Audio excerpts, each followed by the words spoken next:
Welcome to Historical Happy Hour, the podcast that explores new and exciting historical fiction novels. I'm your host, Jane Healy, and in today's episode, we welcome best-selling author Joy Jordan Lake to discuss her latest novel, Echoes of Us, which has been called an immersive historical journey brimming with detail and characters who positively leap off the page. Welcome to my lovely friend, Joy. Yay! Thanks for having me, Jane. It's I'm such, so such an happy. honor to get to be with you. I know. Usually I'm really nervous. Like not really nervous, but a little nervous going into the podcast when I haven't met the author before. But this morning I woke up and I'm like, oh, it's Joy. This is gonna be great. It's gonna be fun. It's like I know we may forget there's anyone listening and just start talking. I know, exactly. I'm gonna do a little brief intro on you, and then I have a ton of questions, and we will dive right in. Hello, Tori. Joy Jordan Lake is the best-selling author of 13 books. Her most recent works include Echoes of Us, which comes out next Tuesday, October 8th, as well as Tangled Mercy, a Historical Novel Society's Editor's Choice, Under a Gilded Moon, a North Carolina Reads 2023 selection, and the Christie Award-winning Blue Hole Back Home. Additionally, Joy has published 3 children's books. So impressive. Having earned a PhD in English literature at Tufts University, Joy currently writes full-time and teaches occasionally as an adjunct professor at Belmont University. Again, welcome. Thanks for having me, Jane. What Yay. fun. Patricia Sands is here too. And It's Christy. so fun to see all these names pop up. Oh, Paulette too. Awesome. So, okay, back to you. Tell us the premise of this fascinating dual timeline story and how you came up with it to start. Echoes of Us. Well, as you know, it's always a challenge to talk about dual timelines because you know, in theory, they're so intricately woven, right? Yes. This one, as you said, World War II and present day. In the midst of World War II, you have 3 young men. One is a Tennessee farm boy. One is a physics student at Cambridge University. It's a British guy who is also Jewish. And one is a German POW. And they, against all odds, forge this connection as they're all stationed in St. Simon's Island, or end up on St. Simon's Island in Georgia. And they forge this friendship that endures for decades. But in present day, this corporation that they founded together when they were young men is in trouble, and the descendants are fighting for control. There's this big succession battle going on. So they've hired 2 event planners, Hadley Jackson, her sister Kitzie, and they're supposed to plan this big reunion for the descendants of these men, and also trying to sort of remake this tattered corporate image of this multinational corporation. But in the process, these 2 young women, Hadley and Kitzie, begin to uncover secrets, and including this remarkable young woman who was some sort of connector among these 3 men. Perhaps all 3 men were in love with her. We don't know yet. But they begin to uncover secrets, and then they begin to realize that some of these secrets could really reopen old wounds. And so we're off in the story. So Secrets are always good. Good fiction. I was just thinking, gosh, I was like gushing about the book before we got on. I just wanted to say, everyone, I love the story, and I'm so excited for you. I want to dig into and start with research questions, because for research nerds and historical author nerds, like I just loved your research notes at the end, all your author notes. And so I want to start with the place and the sense of place you created with St. Simon's Island.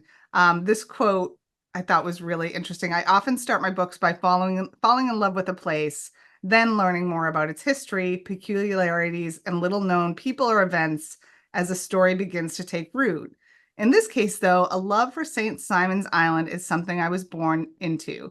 Talk about your really personal connection to St. Simon's Island and this story and and some of the research that shaped it.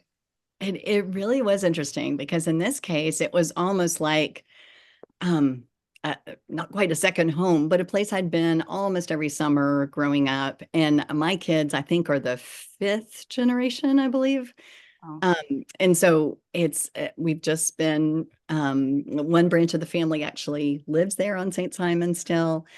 And it's just this beautiful place. It was my father's favorite place on earth. You could just watch his blood pressure drop, when we were there with these long-armed live oaks. And so I thought I knew it well. I knew lots about the history of the Spanish there and the British there and the tragic history of enslavement there. But I didn't know anything about the World War II home front history until they opened this brand new museum called the World War II Homefront Museum. Big plug for it. It's amazing. And it's this great interactive, one of these new museums where you go in and you can try everything. You can try on these different roles of what these different men and women would have done during World War II. But the one thing they really hit you in the face with as you come in is that during World War II, more people died on the East Coast of the United States by German submarines than in Pearl Harbor, which was like, I mean, I wasn't paying a lot of attention in high school history, but I sure don't remember that. So that was the first thing that kind of, caught me up short. Like, wait, what? And they even show, how it would have looked. And it's in April of 1942, there were a German sub lurking right there on the coast of St. Simon's Island, just watching what was going on because they could see at dusk, they could see everything because there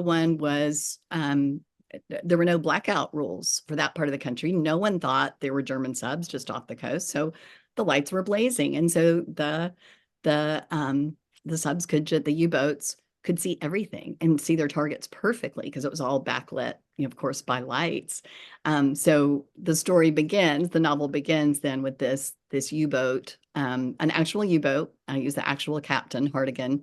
U-boat 123 is just lurking there right off the coast, ready to fire and just waiting for a ship to come by. And so then we get to know a young merchant marine named William Shakespeare Dobbins, the Tennessee farm boy, and he's one of the merchant marines on the ship that's coming out as the U-boat's watching. And then our German character is one of the submariners on the boat. So Yeah, anyway, that was wild. That I actually have that note that right after, right after my note about research questions, the fact that more Americans were killed on the east coast of the United States by German U-boats than those killed in Pearl Harbor. A couple people in the comments are like, "Wow, I had no idea." I had no idea. And like you and I have done a lot of World War II stuff over the years. Like you would think, but I didn't. And I think that the history of St. Simon's Island is so interesting and unique to the home front during World War II, to that era. Another fact that I wanted to ask you about, I knew that there were POWs imprisoned in the United States during World War II because there were some Italian POWs, several thousand, imprisoned on the Boston Harbor Islands. Yeah, during World War II. But I did not know that over 400,000 German POWs were imprisoned over here, including on St. Simon's. Is that well, and not right on St. Simon's, but they served meals, oddly enough. Meals. Yeah, okay. In the surrounding areas. Yeah. Okay. Right. So as best I could tell, they slept in a camp nearby, but yeah, they served meals to the Allied officers in the radar training school, if you can imagine, which is just like what? Wild. Yeah. That was shocking. And I didn't realize like 400,000 is a significant number. I didn't know it was that many over here. I didn't either. And that, as you say, there were Italians and Japanese too, but the majority were German POWs and and they were mostly doing farm labor, that kind of thing, but some were doing other sorts of things like this. And the officers who were the Nazis, the Nazi officers were not forced to work. But the enlisted men, some of whom, of course, would have been drafted into service. So some of them wouldn't have been committed Nazis. They were just kind of folks drafted into Hitler's Navy or Air Force or Army. But anyway, but the enlisted men did work. They were paid for their work. But that whole thing was just sort of this, again, somehow I missed those days in history class, or it, went right past me. Completely wild. Another one of the main characters in the World War II timeline is Joni. And I love that you pulled in. She flies planes and she becomes a WASP, a woman. Make sure I get this right. Women Air Force Service pilot. I'm always afraid I'm going to screw that up. So this is like another, the WASPs. That whole program is another lesser known story of women in history that I'm really glad that you wrote about. So talk a little bit about Joni's story and that history. I was fascinated too, Jane, because I think most of us knew the wax and the waves and the wasp and, Mhm. um, but I just, when I was searching for, you probably do this in when you think too about what, if you're using fictional characters, where are the bumpers of how far you can go in making things up and sort of, what's realistic that this person did this. And so a lot of times it's best to base your fictional characters on actual people to make sure this, could this have actually occurred? Could this person actually have done this? And so I used a lot of women whose stories I read about to base Joni on. And I mean, they were just amazing. A time when lots of women didn't even drive, didn't have driver's licenses for cars. And these women were and some of them in the very beginning of the WASP program, some of them were wealthy women who had learned to fly, for the fun of it or because they loved it. But some of them, many of them just, came to it. One of them, her dad was a crop duster, and just lots and lots of different stories. Or they just always wanted to learn to fly. So as the program went on, they could come with no experience and be trained. But it just blows my mind. I went out to Sweetwater, Texas, where I bet nobody else on this program has been to the WASP Museum in lovely Sweetwater, Texas. But it was fascinating. Of course, like anything like that, everybody there is just so passionate about this. And they have these great stories. And the woman I talked with, the archivist there, I think it was her mother was a WASP. And anyway, it was just, or a mechanic. That's a mechanic with the WASP. And anyway, but one thing you can do is sit in the cockpit of one of the planes that these women flew. They flew every plane that like 72 different planes or something. Anyway, kind of essentially any plane that was in service during World War II, they flew, ferried and did all kinds of things. They flew live targets, like people were shooting, like brand new recruits were shooting at live targets that they were towing behind their planes. If you can imagine people shooting at you. Anyway, live ammunition. But they were extraordinary. I mean, there's just story after Extraordinary. story. Yeah. One of them, Hazel Lee, one of the few, there were just two Asian American WASPs, but she was in training, and a lot of these men were not as qualified as the actual women they were training, but that was just the protocol. Like you had to be trained by men. And so some of these women had a lot more flight hours than the men who were training them. But Hazel Lee was going up with her, the person who was supposed to be training her, and just to show off, he did a barrel roll. Well, her seatbelt gives way. It malfunctions, and she falls headfirst, upside down, out of the plane toward the ground. And later that day, she comes walking into camp. She had just figured out how to, pull her parachute, and she comes in dragging her parachute.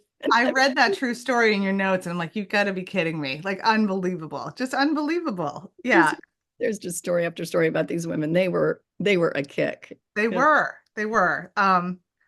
So this is a dual timeline narrative. You and I have talked about craft and I have more craft questions. But so it's present day 2022 and World War II era. Um, how how did you come up with both storylines and which came first? Well, you and I have talked about it. It's like, how do you decide when it should be just a straight up historical and when it should be dual timeline? And I guess, the bitter test is, do you need both stories? And I just really was intrigued with the idea of the past impinging on the present, which of course it always does. We're just not as always as aware of it. But just, family secrets and what is it about the past that is still haunting the present or changing the present or needs to change the present or just lots of those things. What does not knowing something about the past do? In terms of kind of the rot that can take place for one thing, but also sometimes the damage you're trying to keep from happening by keeping a secret. You're trying to keep someone else from being hurt. So anyway, I just was intrigued with playing with that. And of course, about halfway through writing a dual timeline, I'm cursing myself. I hate life. It's just, it's just not pretty. You don't want to get anywhere near me. I don't know if you're that way, but Oh, I am. Yeah. Ask Charlie. He's upstairs. But I mean, so did you write it's like essentially like weaving two books together. So did you let's talk a little bit about process now. Like we've talked about this before. I ask you've listened to the podcast. Are you a Mhm. plotter or a pantser? I think I know the answer on this one. And especially with the dual timelines, how'd you do it? I'm really curious. I'm always so curious too. So that's one thing I love when you ask these questions. I love to listen to other authors talk about it. Um, I wish I could be a total pantser because I would love to just write and see where it goes, whatever. But I find, especially with dual timelines, you can't have something funny happening in one timeline and then the next one, there's death and destruction, and Mhm. there's kamikaze plane coming at you. So there has to be like an emotional weave as well as just time and place, and you don't want to be jerking your reader all over the place. It's when most of the novel takes place, as in both storylines in St. Simon's, but there's a little bit on the northern coast of France and a little bit in the South Mhm. Pacific. And um, so there again, just, I mean, as it's tricky.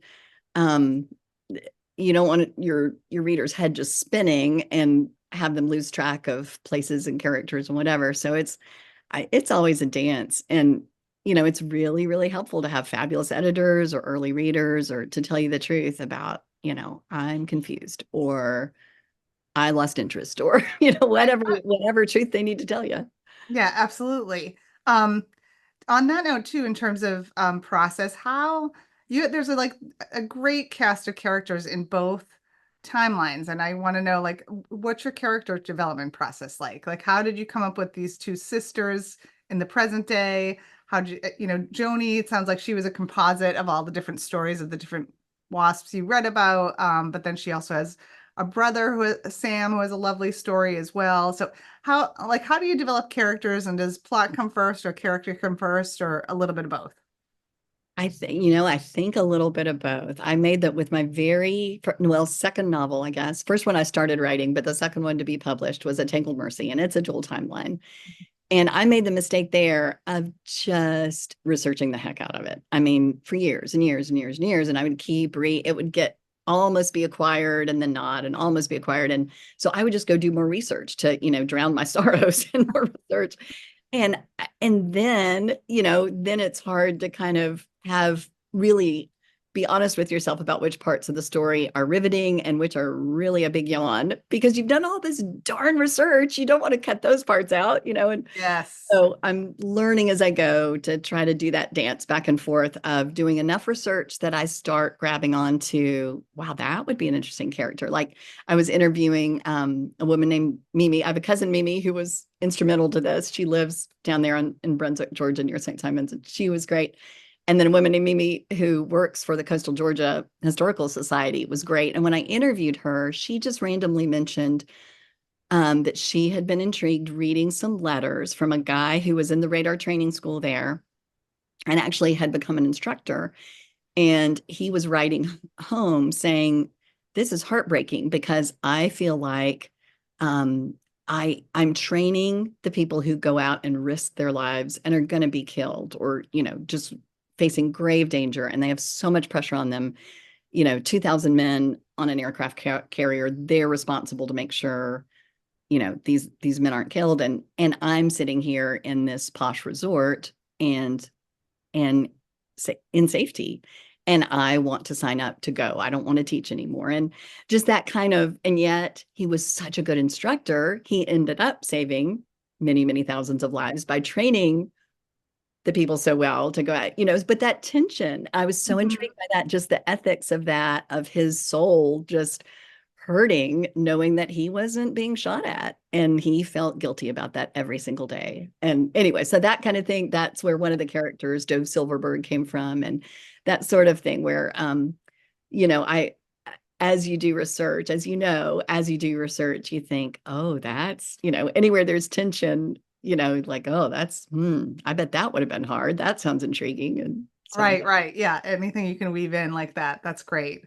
Um, so, do you have a cover? Do you have a copy? Because I read it, I had the Kindle NetGalley version. Can you hold up a cover for everybody? too, I Yes. like Love the cover. it. So pretty. And Even has a, should I do this? I haven't done this for anyone. It has a lovely inside the cover. oh, cool. Yeah. So did you how was the cover? I know like we're with the same publishers. How was the process? And was this like the first one they came up with, or was this like a multiple rounds? Oh, great question. Yeah. It was multiple. I think it was 3 rounds, and you'll see there are silhouettes of airplanes. There's one there, and I don't know if you can see there's a one here. Airplane. There we go.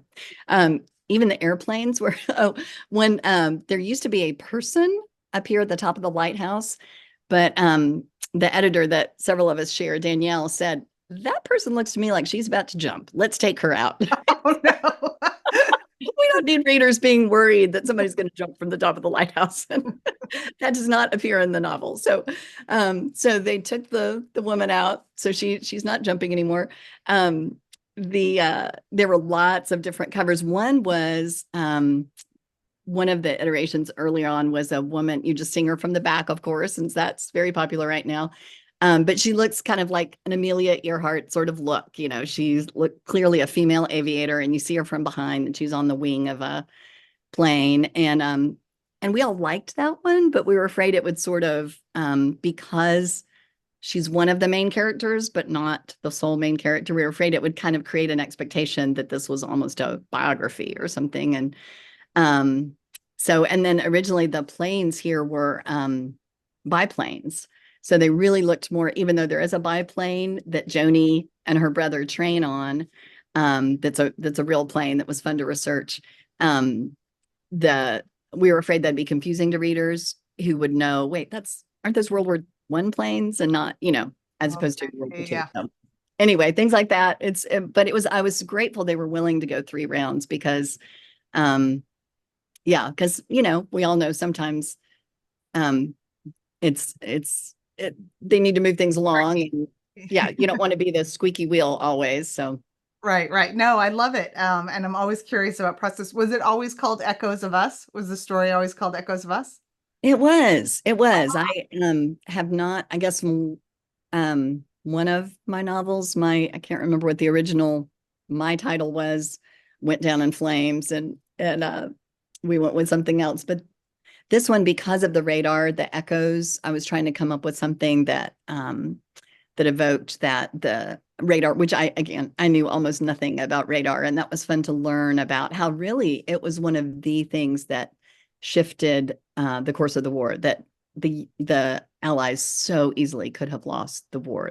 And when the novel starts in 1942, things look terrible. I mean, it really looks genuinely like it could be all over. And of course, you've done a ton of gorgeous World War II writing and research, so but I mean, for me, this was a stark reminder, because we know how things turned out, but to try to put yourself in their shoes and realize that, they really thought this could be, Hitler could really take it all. So Yeah, you forget that their perspective was completely different. They didn't have a crystal ball. right, right, everything's gonna be okay. Yeah.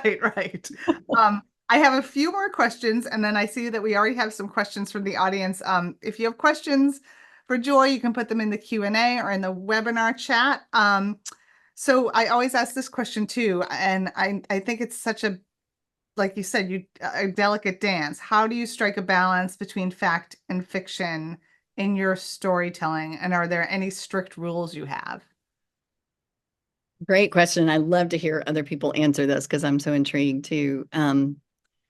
Mainly, as I mentioned before, the main rule I have for myself is it feasible? Is it feasible that this could have happened? And one of my past novels, there's one decision that I made that it's feasible, but it was a little bit more pushing the envelope. And since then I've really tried to adhere more closely to again, when you're creating fictional characters, they can do anything, right? And but I know that's something that always drives me crazy when you watch a movie like Cars 1 versus Cars 2, for example. One thing about Cars 2 that doesn't work is the cars can suddenly like sprout wings, and then they suddenly are in the water, and then they like, there are no rules, so there's no tension, because just when you think they're in trouble, they just fly away and everything's fine. And so that's been a good lesson to me, I guess, going back to when I had small children at home and watching these movies.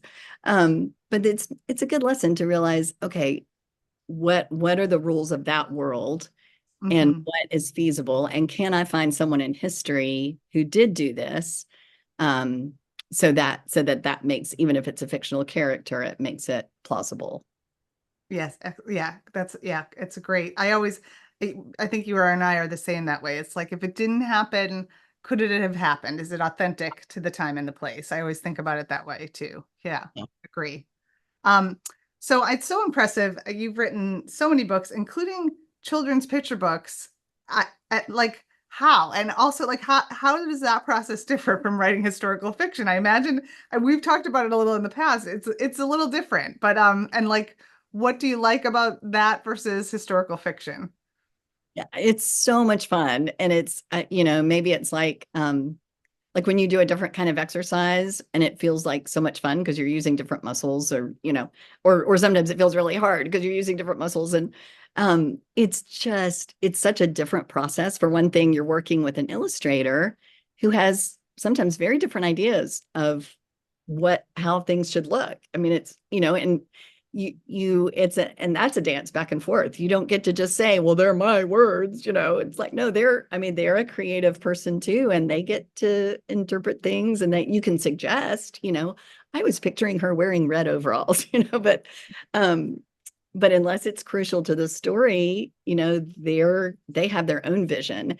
And that's been a blast, working with different illustrators. And in fact, this last one is named Jane as well, that I got to work with in Great Britain. And and again, you're going across the ocean back and forth and seeing her, how she interprets then my words. It's just a delight, honestly. But it's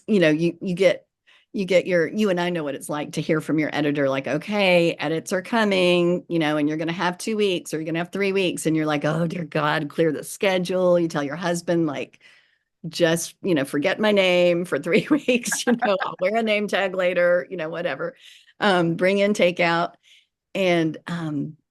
And that you get the same warning from your editor writing a children's book, but it's like 600 to 800 words. So they're like, okay, now clear your schedule. You got a week. And it's like, okie dokie.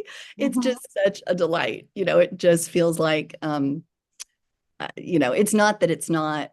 One thing I have learned is it's a lot harder than it looks, like I'm anything. sure. Yeah. Really hard to get published and really hard to get it right. And I've learned a lot from illustrators I've worked with, all of whom have been veterans and so much more experience than I have. So I've learned a lot about you can't just slap word. It's as much an art as anything else. And you have to craft the words, and the word choice is incredibly important, and the rhythm's incredibly important, and all that. But it's just so much fun compared to the long haul of Yeah. writing a novel, as you know.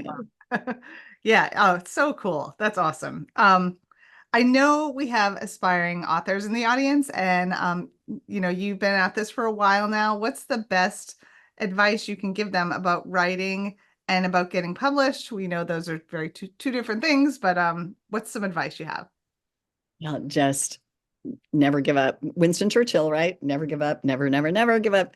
um I used to teach at Belmont part-time. I mean, I still do sometimes, but every couple of years or so, teach a creative writing class. And the thing I have noticed the whole time I've been doing this is that it's not necessarily the most talented people in the class who end up getting published. It's the people who stick with it, and the people who can take the critique, that sometimes those of us who are writers are such sensitive souls, and that's why we love to write, because we see the world in every little, flicker of an eyelash. And but sometimes people are so sensitive, they just can't bear critique. They just cannot bear it.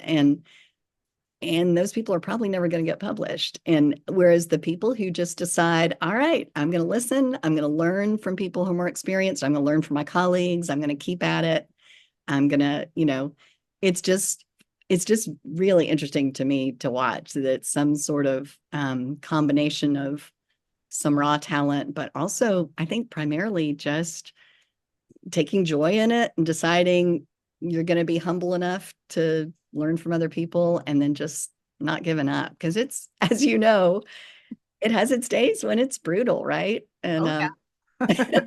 We both know. I know. Joy is one of the people I commiserate with on this journey. So yeah. And thank God for writer friends. That's the best. right. Yeah. Including some that are on the webinar tonight, which is so nice to see. So Do you want to talk? I have two more questions, and then I'll take the questions from the audience that are sitting out there. Do you want to talk a little bit? I know you can't talk too much about what you're working on now. yeah, just vaguely. I'm intrigued. We'll see where this goes, but I think this one, instead of being a dual timeline, will be more present day, but really reliant on the history. So present day, but then 1969. Present day is in northern Italy around Lake Como, and in a villa there from the 16th century. And then 1969 in Palermo in Sicily. My husband's actually from Sicily. So I'm always, and there are all these jokes in the family about, Uncle Frank was a barber, but his wife always wore furs and they drove, Mercedes and whatever, and because and then Uncle, everybody's sitting there watching a movie one night on TV, and then they break in for a news flash, and here's Uncle Frank being led away in handcuffs. And, these hilarious family stories, but definitely mob involvement. So, but it was always kind of yuck, yuck, yuck, and they're Sicilian and Calabrian. But it's been fascinating to read about the mob's involvement. And then there was a significant theft in 1969 that plays into this novel. And so trying to figure out what's happened to that. And anyway, so we'll see where it goes, but it's been fun so far. That's awesome. Okay, and you're going to have your launch party in Lake Como, and we're all invited. We're all going Yes, to show absolutely. Yeah. Absolutely. Please come, and if if it's just a few of us, that's wonderful too. We'll sit around and drink wine and eat chocolate. Oh, terrible. So, and last question before I take the questions from the audience. What's the best way readers can keep in touch with you? I love it when people subscribe to my newsletter. It's very interactive. We have a lot of giveaways, and people, have suggestions about things or send pictures of and recipes, or so that's fun. And that's on my website, but that's joyjordanlake.com. And then I'm on social media. I have a definite love-hate relationship. There's some people on this webinar who are fabulous. Patricia Sands, you're one of them, about just supporting other writers and readers. And I really go in spurts. I try really hard. And then sometimes I just don't want it for weeks on end. So I love to connect with readers there, but I just don't ever want anybody to get their feelings hurt if they send me a message and then it's 3 weeks till I reply, because I've just shut everything down so I can write. So Oh yeah, no, I understand that. And also you have excellent book club questions on the back of Echoes of Us, I should mention. And so do you Zoom with book clubs? I love to Zoom with book clubs, and I go in person when I can, if it's part of a travel thing or if it's here in the greater Nashville area. But yeah, Zoom is great. Book club people are so much fun. The best. They've been friends for years usually, and they're hilarious. And yeah, I love that. Thanks, Jay. Book clubs should run the world, I swear. Like some of these women have been at it together for like 20, 30 years, and they got it scheduled down, and they're like, yeah, it's so impressive.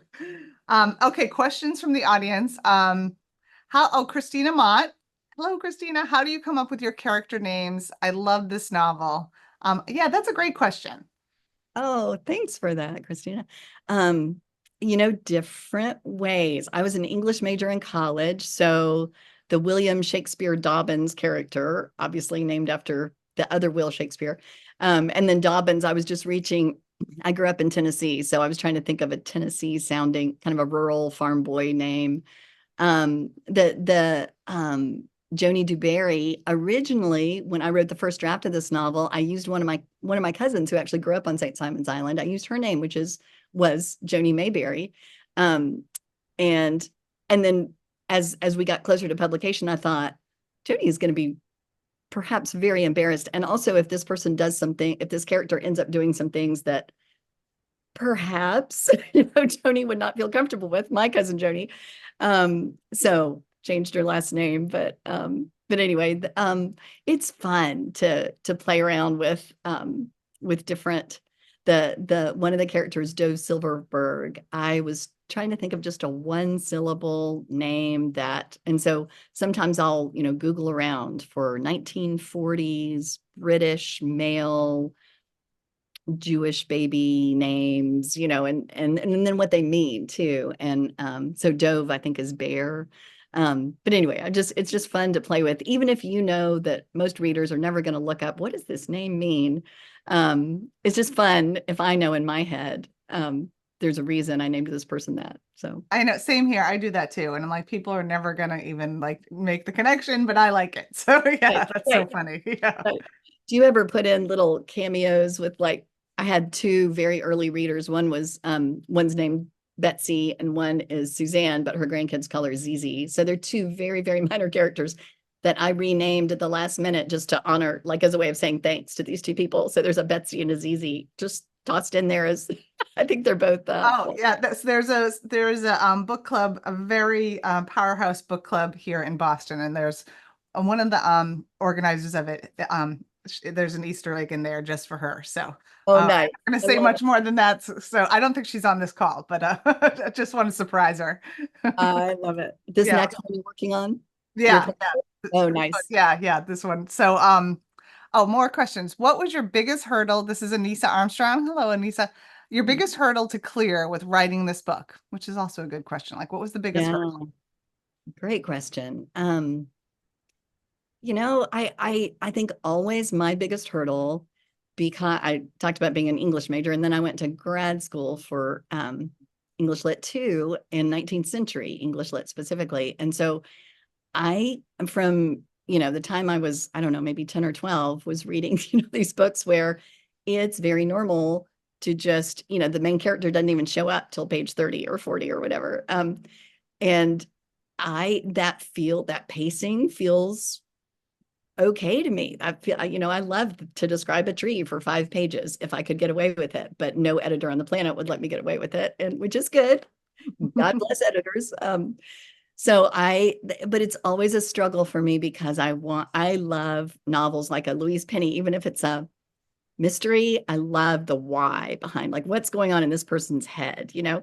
And so I can totally get off on just, the backstory and the what's going on in their heads and what are they thinking. And but as we know, that can really slow things down. And so to me, that's always the biggest hurdle is trying to make it literary enough that you're giving that to the readers who are looking for that, but they also keep turning pages that things are happening. As my younger daughter said, she only reads like action novels, and she's like, something needs to happen, Mom. Something needs to happen. It's like, so, something does need to happen. And especially these days when we're competing with Netflix and, Amazon Prime and all the things.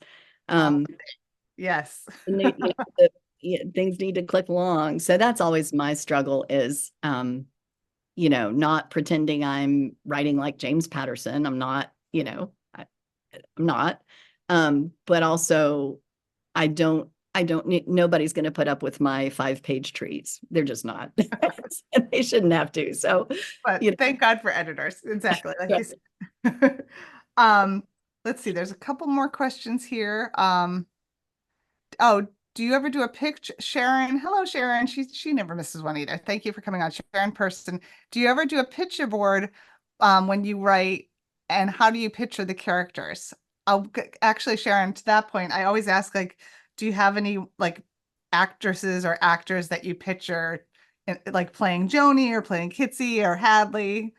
I do. I picture them in my head. To this point, I haven't done much of the tearing out pages. I will for the plays. I'll put a lot of pictures around of the plays to keep it in my mind. And I always have pictures, and a lot of my main characters kind of look a little like Julia Roberts in my head. I don't know why.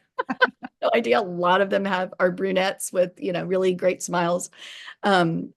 I in this one, Rita Hayworth was the Joni character, was what I had in my head, just very naturally gorgeous, but very kind of impatient with anybody who wants to focus on her beauty, because she has a job to do. She wants to fly that plane, and she wants to be part of the Allied effort. And so I do have, the Dove Silverberg character, in my head looks a lot like Cary Grant, and, just Oh, good them in one. my head. My friend, Barbara Davis, a lot of folks on this call would know, she does a whole notebook. And for this next novel of mine, I've started trying to do that with, a picture, kind of even just creating the cover myself, that of course won't be the final cover, but just to remind myself sort of what's the vision for this book and what's the setting and that kind of thing. So I'm trying a little more of that on this book. There's always more to learn, right? Always. Yeah, very cool. Yeah, Barbara Davis is awesome too. Um, let me see if there's anything else that I didn't cover from questions. Oh, let's see. Paulette had one. Let me see. Echoes of Us is such a unique World War II novel. I agree. Do you think you'll ever write another set in the same era? Any other areas of interest that piqued your curiosity while you were researching this book? Thank you, Paulette. Mm. Paulette's great too. I love her books. I would love to write more World War. Well, Jane, you and I have talked about this, that the market is so saturated with World War II books, and yet we all love it. I know I keep reading them, and so that's an ongoing conversation with my editor and my literary agent about. Currently, they're trying to say, let's do a different time period, because the marketplace is so flooded with World War II. But so that's, I'm listening to their wisdom. They know more than I do. But also my husband then is a regular chorus. Every time we pass in like an airport, we travel a lot. And every time in an airport bookstore, we pass, the latest World War II bestseller. He's like, a shame World War II fiction doesn't sell. He's kind of like, but their point is, that when a Nightingale or, these books come along that just, but those are the ones that break through the noise. So anyway, I love the challenge of an era, of a new and different era. So far, I've not done the same era yet. And so it is fun to kind of relearn. You don't get to use a lot of your research from before, but it's fun to kind of learn a whole different, there's always just so much. What's the old Harry Truman quote about the most interesting thing in the world is the history we don't know. And there's a lot of history I don't know. So. Oh yeah, you said that quote in your author's notes too. I love that quote. That's so good. Yeah. Joy, this was delightful. Thank you so much for coming on tonight. Thank you to everyone for coming on. Joy and I are going to catch up offline tomorrow on FaceTime. But I wanted to say before we go, we have a huge October and November on Historical Happy Hour with Linda Leugman, Emily Bleeker, Samantha Woodruff, Marjan Kamali, Tosca Lee. I know I'm missing some, but all the registrations will be up on janehealy.com. And if you're on my mailing list, you'll get those invitations as well.